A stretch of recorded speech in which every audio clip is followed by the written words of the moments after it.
it's getting a bit dark. It's about 6 o'clock or something. G'day, this is Sam and Ben from Ben's Garden. Just a quick notice about our next Jaffa-Run coming up. That's where we come down to Auckland, all the way from Kaitaia, and we stop anywhere along the way, anywhere that's safe for us to stop to drop off plants to you. That means it's free delivery.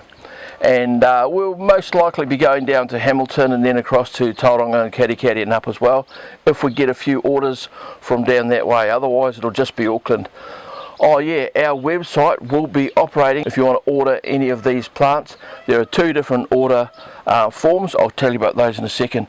So first on the list is Gurumi-Shama. Yep. I think there they call it Gurumi-Shama. Anyway, why is that our most hot selling plant at the moment, Ben? Partly because it's one of the easiest of all the subtropicals to grow, and also anybody north of the South Island that has tried to grow cherries before and failed, well, with these the fruit are sort of in between a grape and a cherry. Yeah, because they don't need that cold snap that cherries need. You know how they have to have it so cold in the winter and then really hot in the summer, and these ones don't need that cold snap. Our trees in the garden here have already set fruit, and it's the early November, so that's really great. Yep. You can get fruit ripening from December all the way to about March.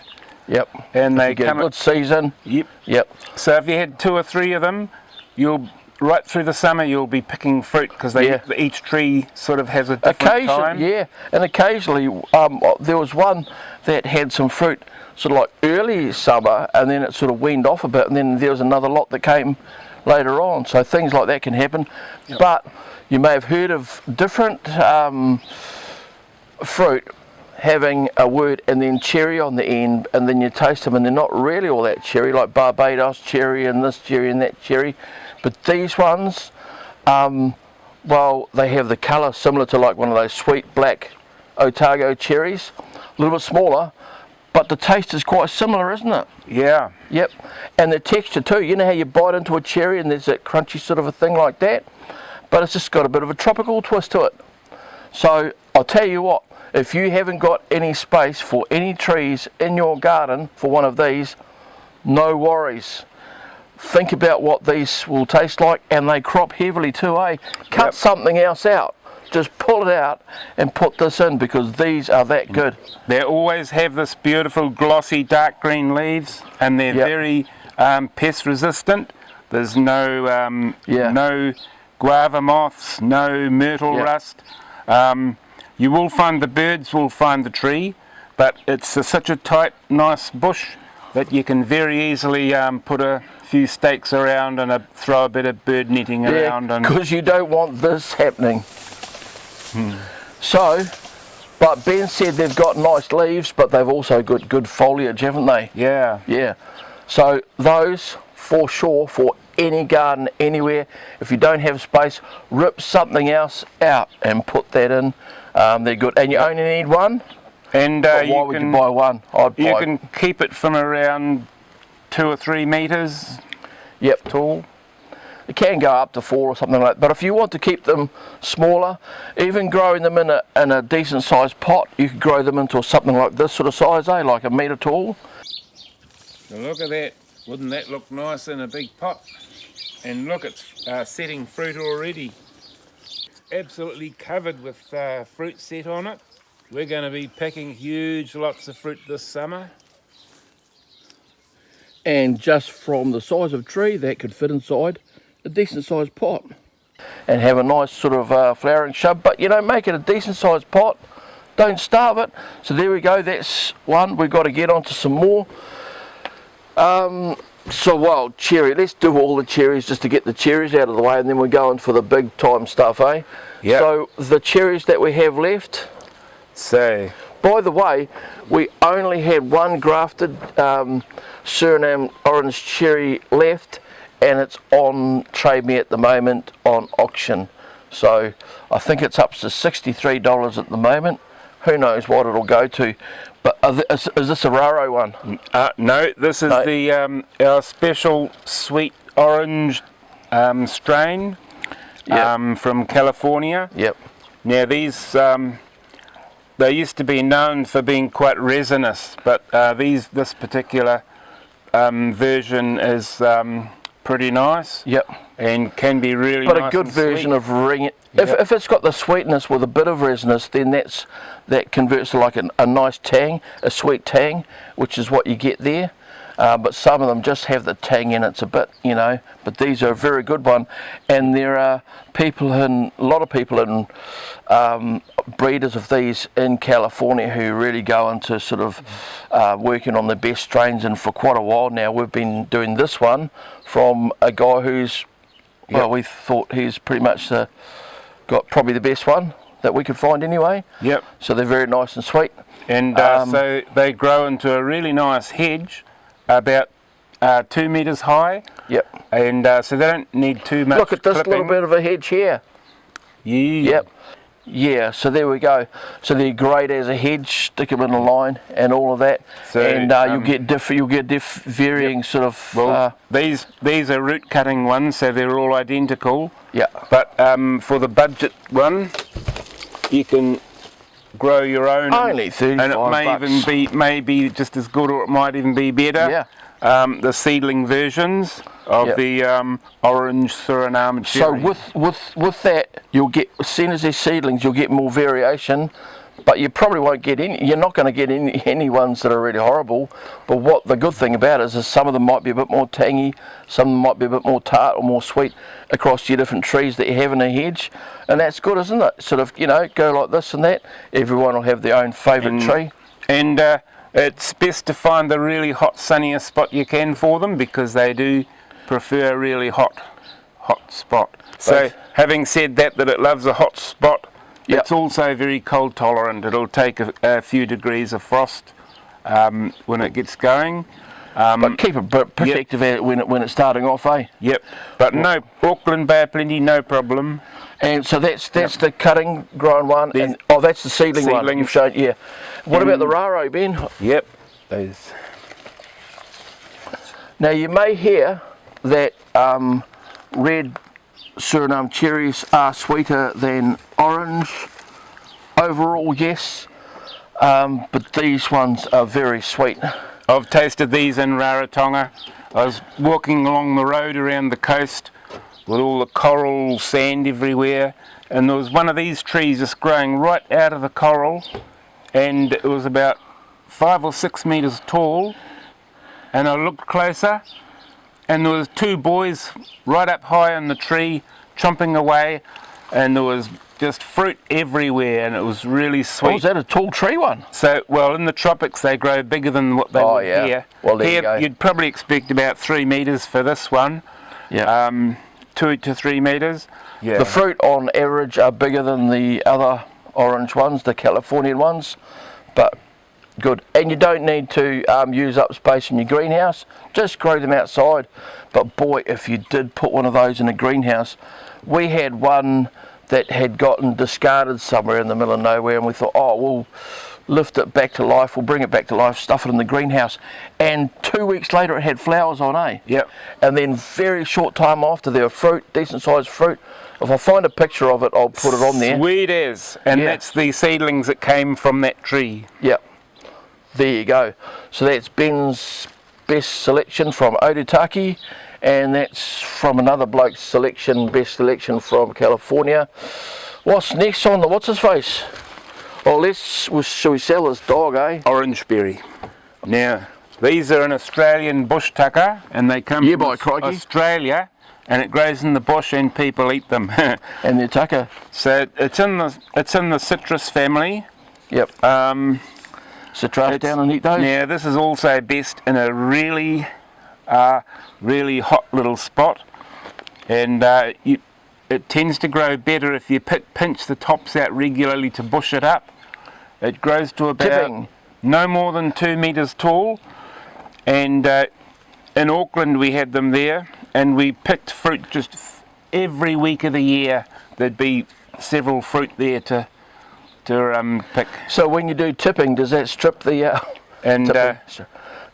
especially in the summer, the fruit, they get a lot bigger, and they're really juicy, and they've got a sweet Fanta taste. Yeah, and if you get a dried branch off it, you snap that, it's like a stick. Fantastic. And sometimes in the cooler weather, the fruit will take on a flavour. They call it ginberry. Yeah. So don't get any ideas. But yeah, but these, like you see the picture there, you know, try to make it look good. The berries are small. It is a snack plant, and they look really nice and tropical. You know, you could make yourself a sort of like a Pacific kind of garden with shells and stuff in it. Look really, really nice like that. But they're not a big substantial thing where you eat a whole lot of them. It's just a snack. And your one in Auckland, you had like just about all year round fruit, eh? Yep. Even through the winter. Yep. Yep. So this has a snack on it, and look at it. It does need that nice little hot corner or up against a house. As long as it gets enough moisture. But there you go. What's next? You know, that'll do for that lot. And there's hardly any of those left. So go away and think about it and come back and they'll be gone. Oh, papaya!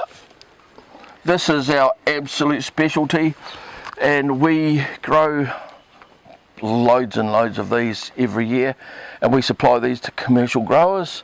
And you may have seen people on TV before, you know, showing that they do papayas commercially, and we supply crowds like that. And but yeah, this one here has been specially selected for commercially growing papayas in New Zealand because of two main reasons. One is I can't remember. One is it's dwarf or semi-dwarf. Yeah. So you can it's grow also these, quite short, eh? You can grow these in your greenhouse.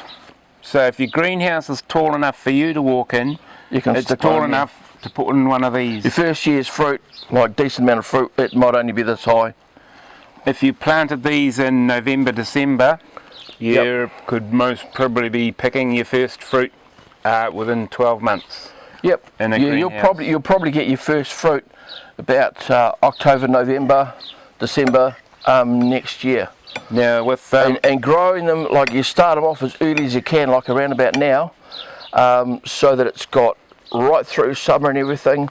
You want it to get enough height, you want it to bush right out, and you know, have a decent trunk on it before winter comes, and you want to get your first flowering and stuff before Easter kind of thing, and you want to get your first fruit, you know, starting to size up before winter, and they will just stay on during the winter unless you had a really bad weather event, and just put them in the right place. Oh, the other thing is that these ones are disease resistant to the main diseases that you get with papayas, and they handle the cold better than other ones do. Having said that, you want to find the absolute best spot, you know, like against the building, so you get the warmth from the building, or a retaining wall or a fence.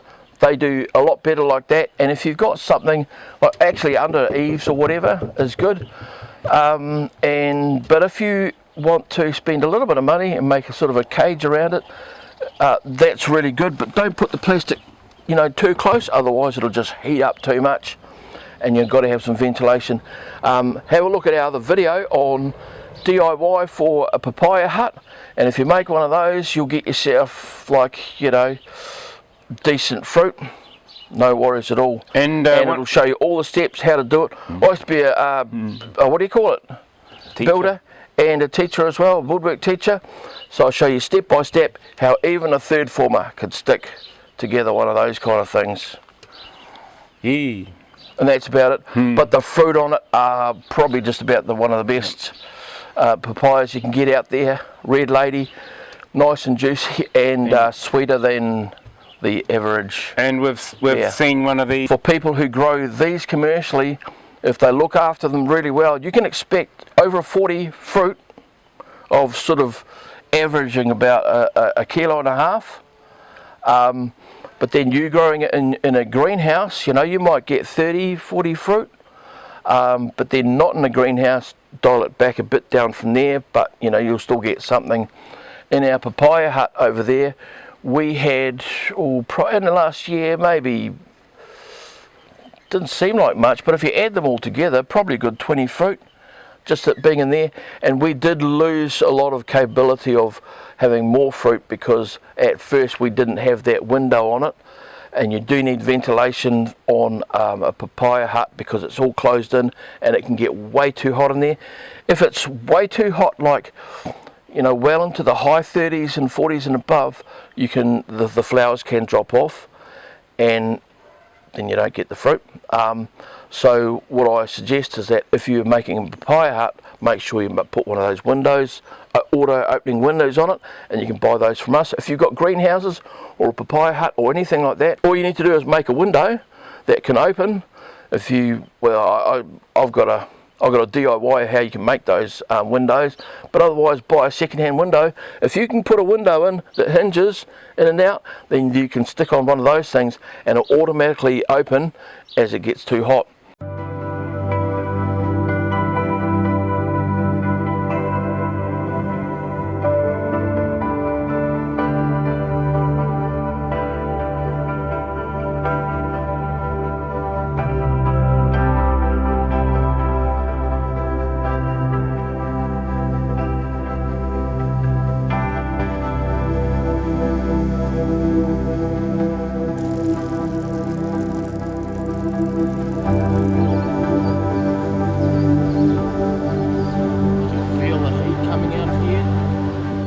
I know that it's 30 degrees and it will close when it's 29.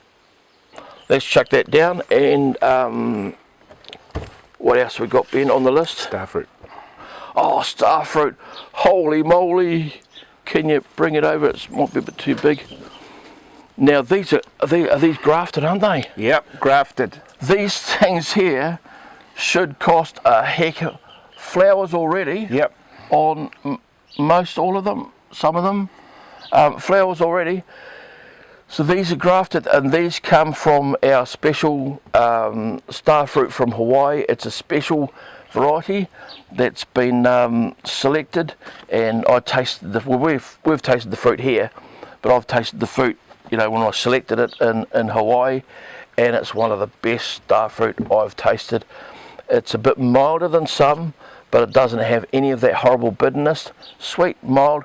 And these ones here, you know, you may have been overseas and seen, you know, them in salads and things as a garnish, you know, and people eat them kind of thing, and it's a bit of a novelty to eat it. But these ones here, you can actually eat into it, bite into it, crunch it like an apple. It has that sort of apple crunch to it. But, you know, yeah, it's and very, very juicy. It's just so much water content in it, but they're really, really nice. So these ones here, and just look at how spectacular they are, and we call that the hokalani. So if you planted this tree in your greenhouse, within a very short time it could be setting. Oh, look at all these hundreds of flowers on there, and it is just the right size for starting to fruit. Yep.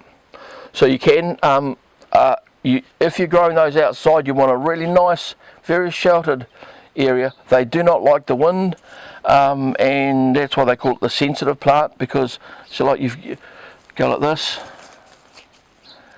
if you do that sort of thing, kids in some of those origin countries where it comes from, they know that if you go like this to the leaves, then they fold down, you know, it's like a game.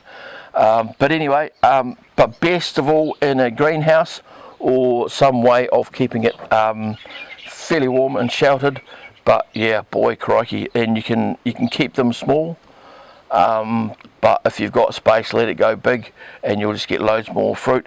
But you know, sometimes you see fruit and you see a huge amount of flowers, you think, oh, that's not going to, you know, not all of those are going to come to fruit, because some of them will fall off. But we've, you know, on our other ones, we've seen big clusters of fruit. So, and these ones here, they should cost a lot more, but we're letting them go because we like people. What's the next one, Ben? We've got other ones up in the top greenhouse. I'm just going to throw some pictures of them up here, because so we're running out of light. By the time we walk up there with the camera, it'll be too dark. Let me tell you about those window openers again. So, and we've got our new website running, and there are two different order pages. One is just for mangoes, and look at it. there's hardly any left. You've got to be in quick. You know, some of them we've had a few hundred of that variety, and others we only had 10 or 50 or something like that. But you know, we're getting right down on the numbers now, and those ones will be ready for delivery on the 12th of December. There's another Jaffa-Run then, but this Jaffa-Run, this first one, that's going to be next Friday. That's the 14th of November. So you've got to be up and with a grin to win with those mangoes. Check out our other videos on mangoes, how to grow them and everything like that. But certainly you can grow these varieties of mangoes. Have been specially selected because although some of them might be seen growing in the warm parts of India, they're all Indian mangoes. Shut up, you dumb bird.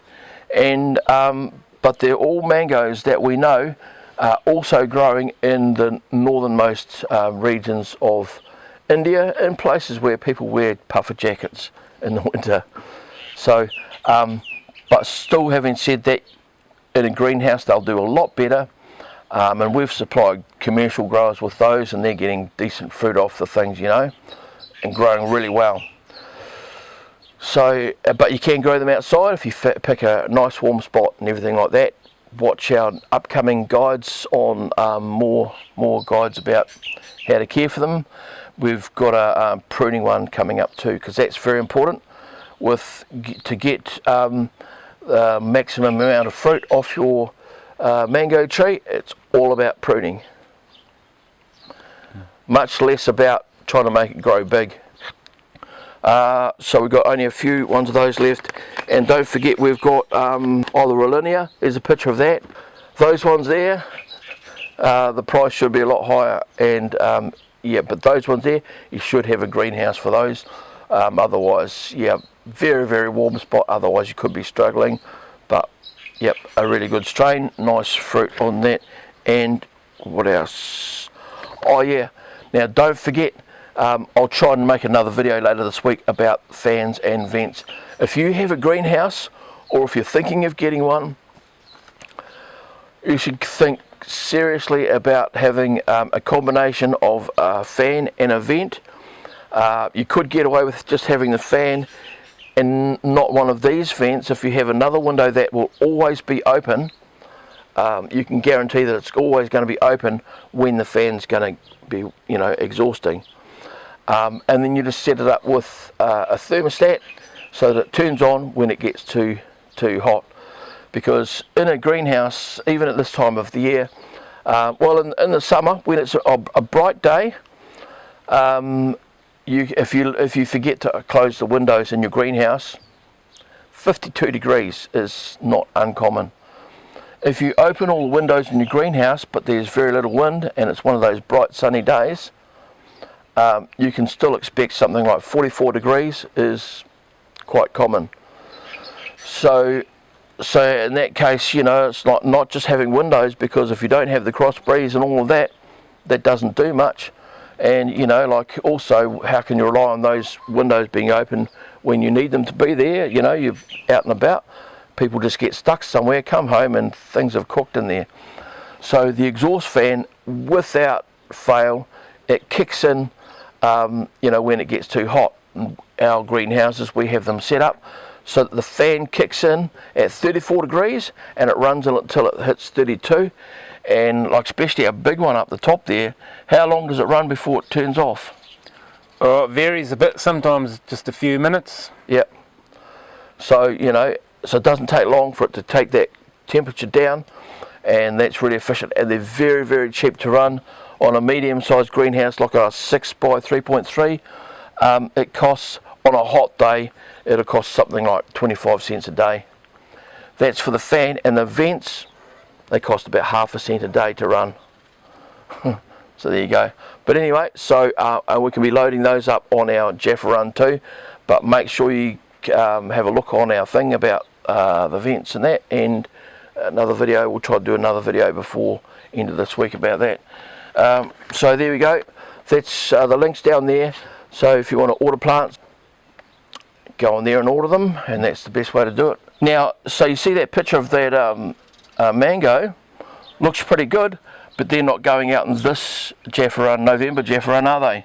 No. No, so they need a little bit more time. Look at this one here. This is a picture of us dropping one off to our friends in Whangarei, and so that's more about the size we're looking for, and so our mangoes will be ready, looking like that on our December run. So if there are still some left in the mango order page, order them while you can. Go for it.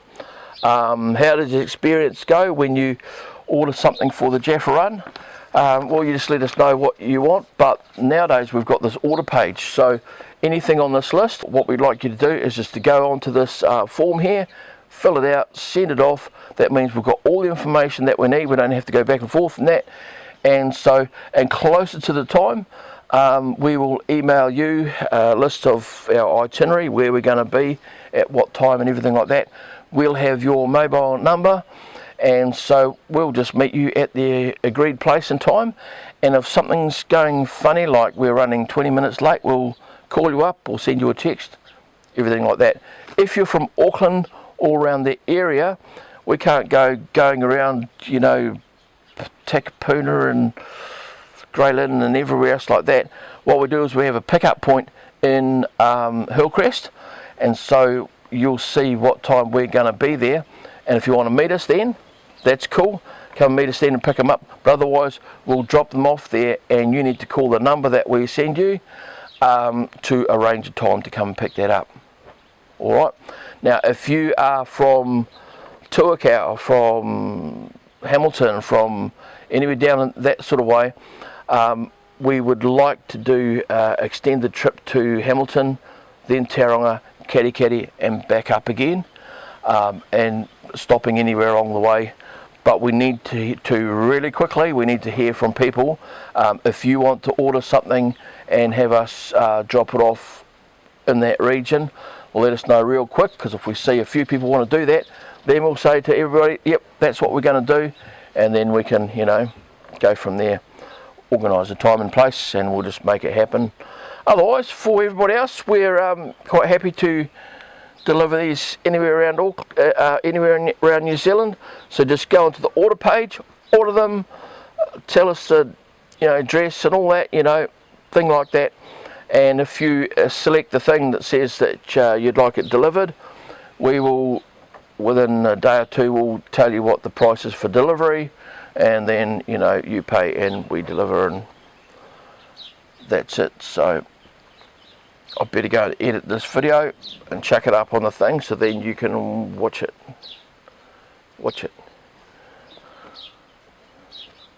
And that's it from me, and that's it from the dog.